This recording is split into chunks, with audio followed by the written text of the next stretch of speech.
8 partai terang-terangan menolak sistem proporsional tertutup dan tetap menginginkan sistem proporsional terbuka.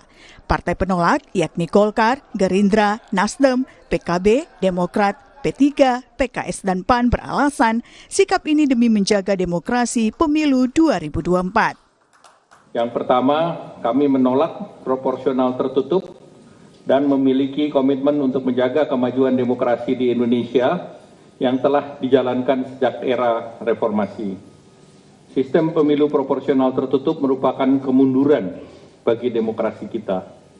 Di lain pihak, sistem pemilu proporsional terbuka merupakan perwujudan dari demokrasi yang berasaskan kedaulatan rakyat.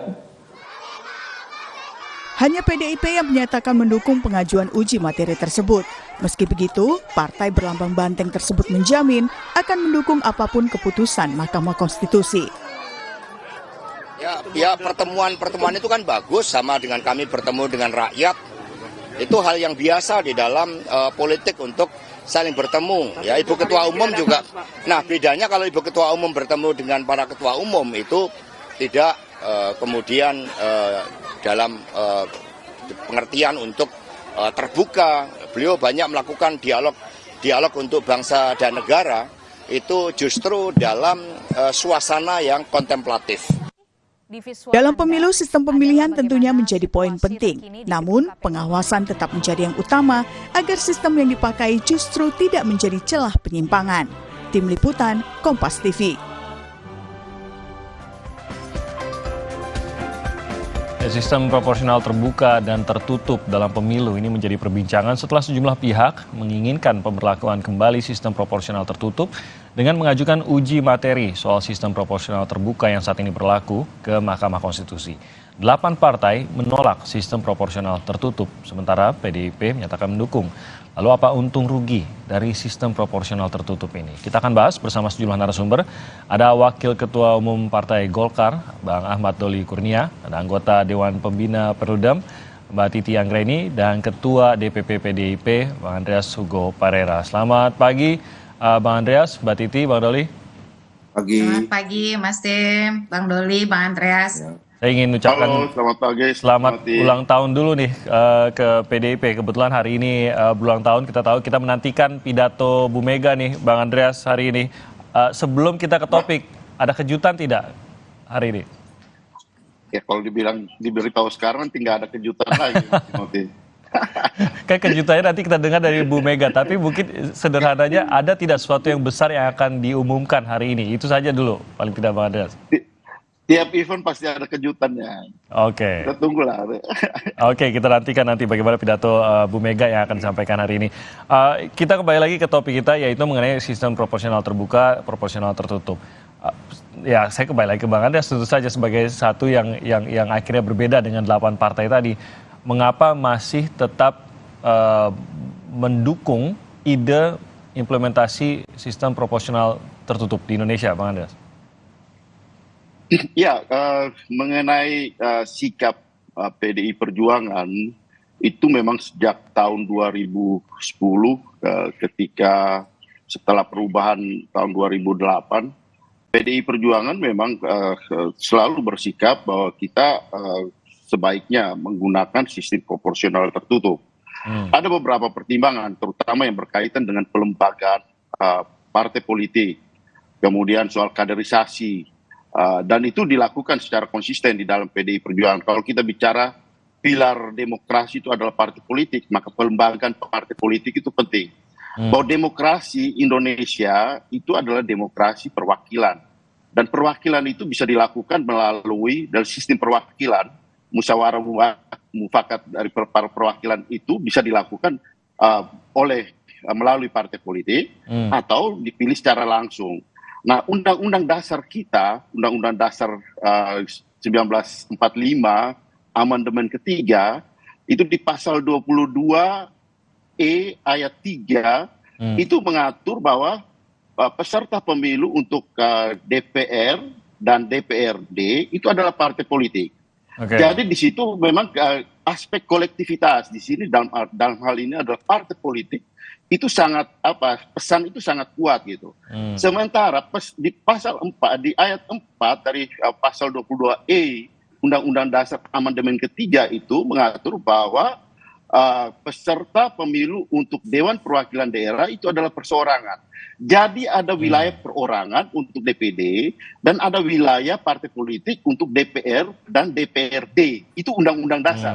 Nah sehingga ya di sini pengajuan ini JR ini judicial review ini dilakukan oleh ya masyarakat. Di sini ada kalau tidak salah ada enam orang yang mengajukan ini dan ya ini bisa sejalan dengan sikap partai sehingga PDI Perjuangan mendukung ini. Dalam perjalanan pembahasan isu ini saya tahu juga beberapa kawan dari beberapa partai politik yang lain juga sempat memberikan dukungan. Kalau tidak salah justru partai Pak Doli juga pernah memberikan dukungan untuk kembali kepada proporsional tertutup. Nah, tapi kemudian ada perubahan-perubahan ini di tengah jalan, ya itu hak masing-masing partai gitu. Dan kami menghormati sikap dari masing-masing partai bahwa apa yang terjadi sekarang adalah judicial review di Mahkamah Konstitusi dan PDI Perjuangan siap terhadap semua sistem yang diberlakukan dan kita taat terhadap konstitusi. Mungkin ada beberapa pemilih yang begini Bang Andreas, tidakkah PDI Perjuangan ini justru mencuat dan langsung menanjak namanya sejak proporsional tertutup ini ditiadakan lagi begitu? Mengapa sampai tiba-tiba PDIP justru menjadi partai yang mendukung proporsional tertutup? Tidakkah PDIP sendiri lahirnya di tengah perombakan sistem perpolitikan kita yang membuatnya lebih terbuka? Ya, ini bukan hanya soal elektoral mau menang dan kalah, tapi ini juga soal pelembagaan politik dan di sini ada partai politik. PDI Perjuangan melihat bahwa pilar partai ini penting dibandingkan pada pilar individual di dalam politik gitu.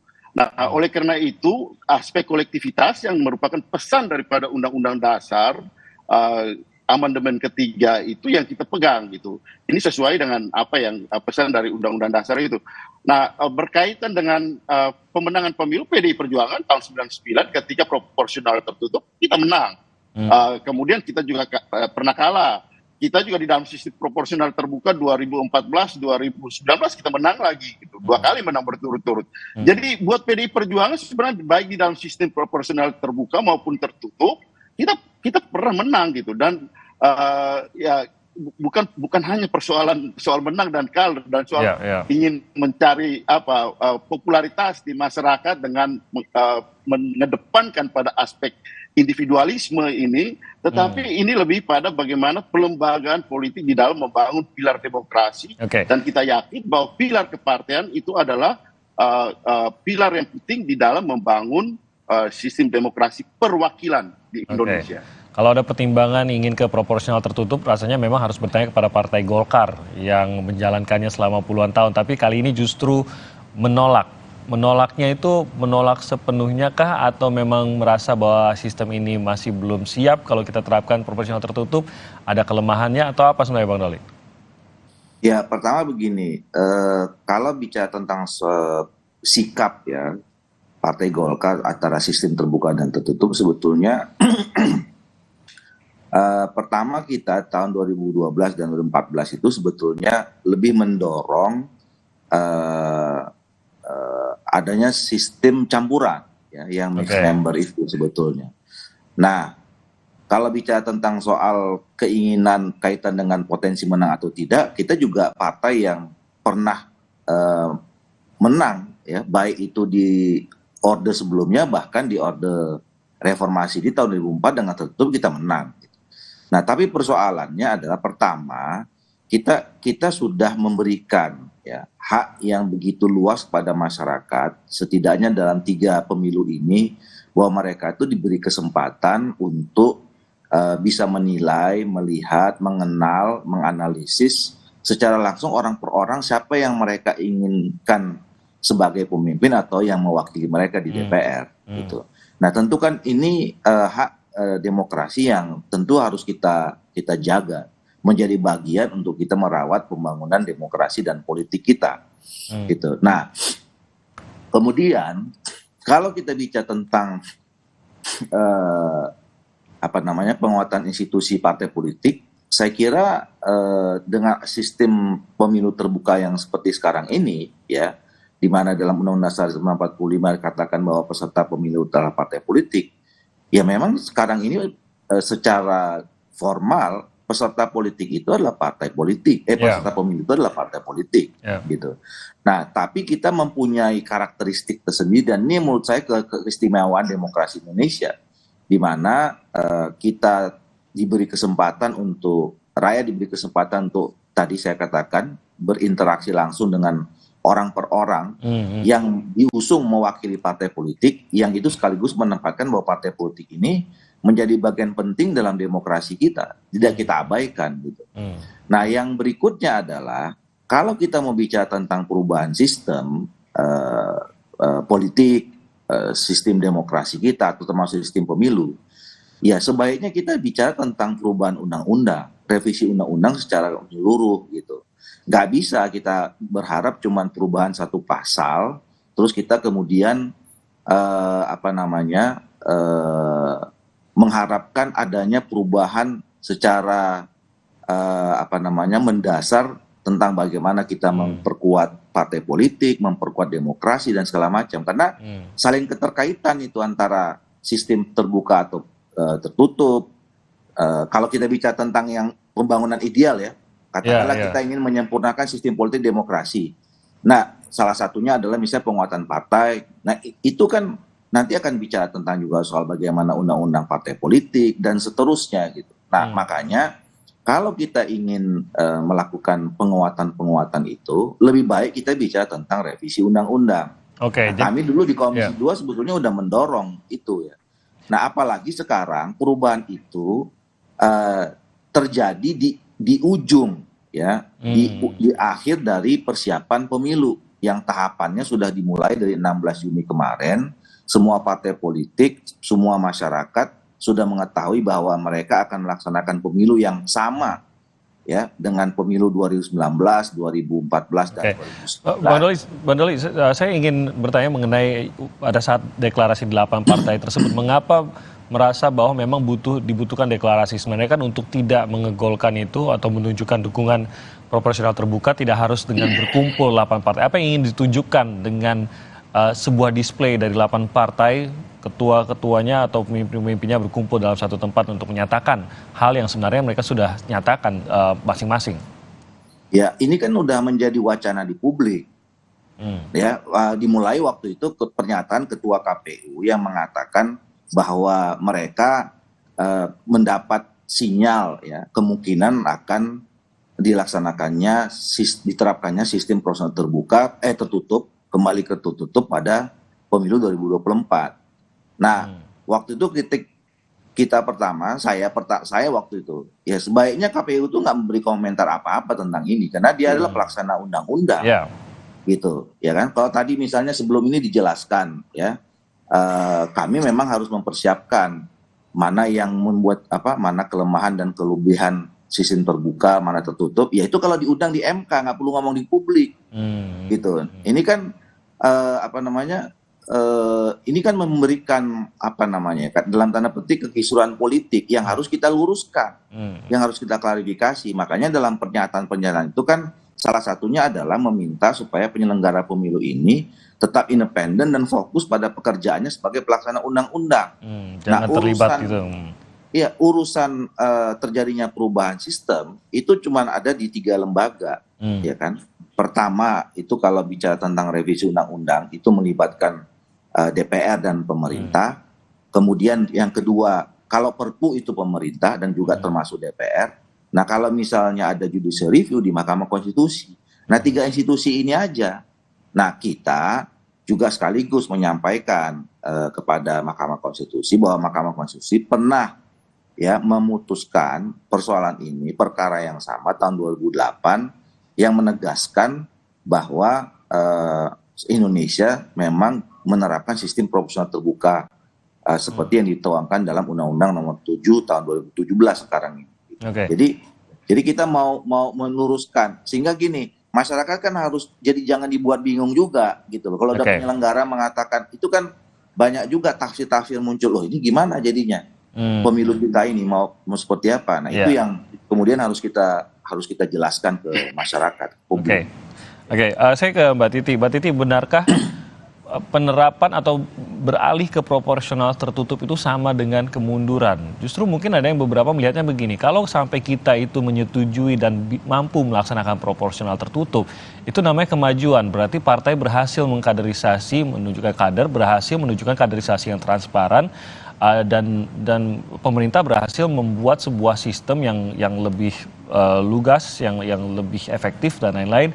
Dan pemerintah bisa berjalan dengan baik pada saat semua ini berjalan. Berarti kan kemajuan seharusnya. Tapi kita belum sampai ke sana. Pendapat ini bagaimana Mbak Titi? Ya, ini kan kembali kepada mengapa isu ini ramai karena ada uji materi di Mahkamah Konstitusi yang diajukan oleh 6 orang pemohon, begitu 2 kader partai dan 4 adalah mereka yang peduli demokrasi, begitu di dalam permohonannya. Dan permohonan ini menyasar ada 8 norma di Undang-Undang Nomor 7 Tahun 2017. Kalau kemudian nih andai ya misalnya 8 norma yang sangat berpengaruh terhadap teknis ini, mulai dari sistem, model surat suara, model pemberian suara, dan juga model suara sah dan tidak sah, tanpa kemudian membawa implikasi pada hal-hal teknis lainnya, maka tadi yang disampaikan oleh Mas Timothy itu tidak akan tercapai. Karena dia hanya bicara soal bagaimana penempatan caleg di dalam surat suara yang menjadi hilang, lalu model pemberian suara dan juga suara sah. Tanpa kemudian menyertakan bahwa ketika misalnya dalam sistem proporsional tertutup, menempatkan nomor urut itu tidak boleh kemudian berada dalam ruang-ruang yang eksklusif, apalagi elitis. Jadi jembatan antara tertutup terbuka itu kan bagaimana menghadirkan peran kedaulatan rakyat dan juga peran anggota partai untuk terlibat. Jadi ada beberapa variasi di dalam sistem proporsional tertutup untuk menjembatani bagaimana kemudian akses pemilih atau kemudian anggota itu tidak tertutup. Bagaimana caranya? Dengan melakukan pemilihan di internal partai. Jadi anggota lalu juga atau pemilih yang terafiliasi dengan partai itu difasilitasi. Dan ini harus sangat transparan dan terbuka begitu dilihat oleh rakyat ya. Betul. Jadi bahkan banyak gagasan misalnya dibawa oleh Profesor Ramlan Surbakti dan kawan-kawan yang disebut dengan pemilu berjenjang secara internal. Tapi kan itu tidak ditawarkan oleh pemohon. Jadi bisa dibayangkan kalau kemudian ini ditangkap bulat-bulat oleh Mahkamah Konstitusi menyatakan bahwa satu-satunya sistem yang terbuka yang konstitusional itu adalah yang tertutup, maka desain yang tadi kita harapkan sebagai desain yang menjembatani antara ini kan bisa dikatakan keterbatasan sistem proporsional tertutup itu tidak akan terwujud begitu. Jadi ini yang mestinya kemudian juga dilihat secara utuh. Selain juga harus kita lihat bahwa Mahkamah Konstitusi selama ini kalau di dalam memberikan putusan, mereka kalau berkaitan dengan sistem meskipun ada aktivisme yang dilakukan, tetapi beberapa waktu belakangan terakhir mereka fokus berpegangan pada asas dan prinsip.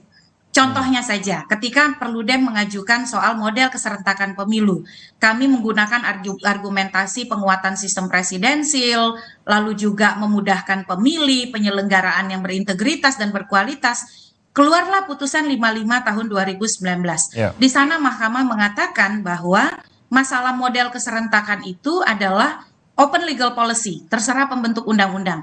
Model keserentakan itu kan juga salah satu variabel di dalam sistem pemilu. Sistem pemilu itu kan bagaimana mengkonversi suara menjadi kursi.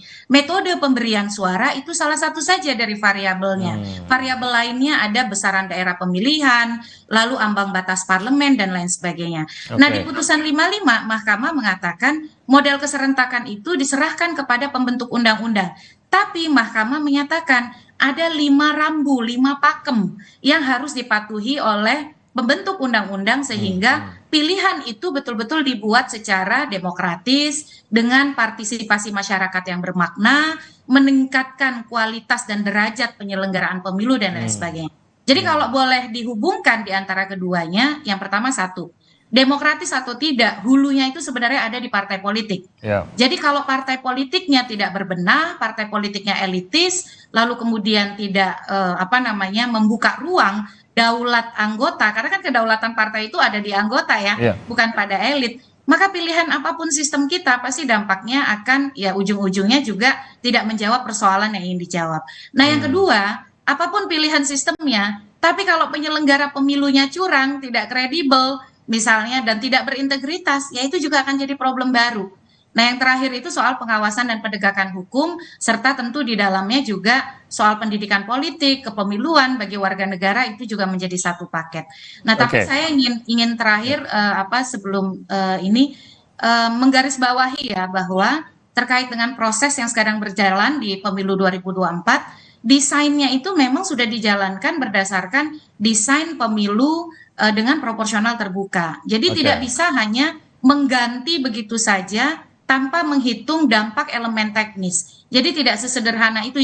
Ibaratnya pertandingan itu sudah digelar Iya. di gelanggang gitu ya. Kalau sederhananya bagi masyarakat, ini mulai ribut-ribut di tahun 2023, ada tidak pengaruhnya ke pemilu yang akan kita jalankan di 2024? Mungkin jawaban sederhananya bagaimana Mbak Titi? Ya, pasti akan berpengaruh. Tetapi lebih dari itu bukan hanya ke masyarakat. Kan soal kompetisi pemilu itu bicara soal prosedural yang adil, setara, dan juga desain-desain implikasi teknis lainnya. Penegakan hukum, bagaimana kemudian pengawasan, model kampanye, bagaimana partai kemudian sudah bersiap dengan proses pencalonan. Ingat loh, pencalonan itu sudah di bulan April, Mas Tim. Ya. Jadi partai pun sudah melakukan konsolidasi.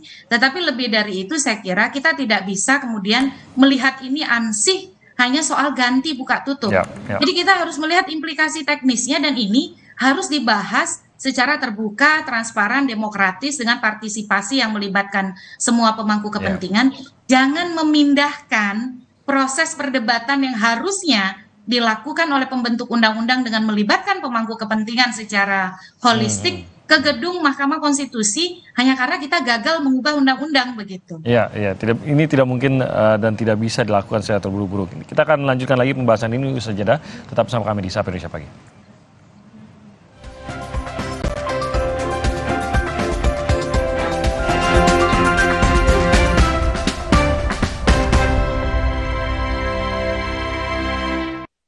Tubuh terasa lemah, tidak fresh, vitamin C biasa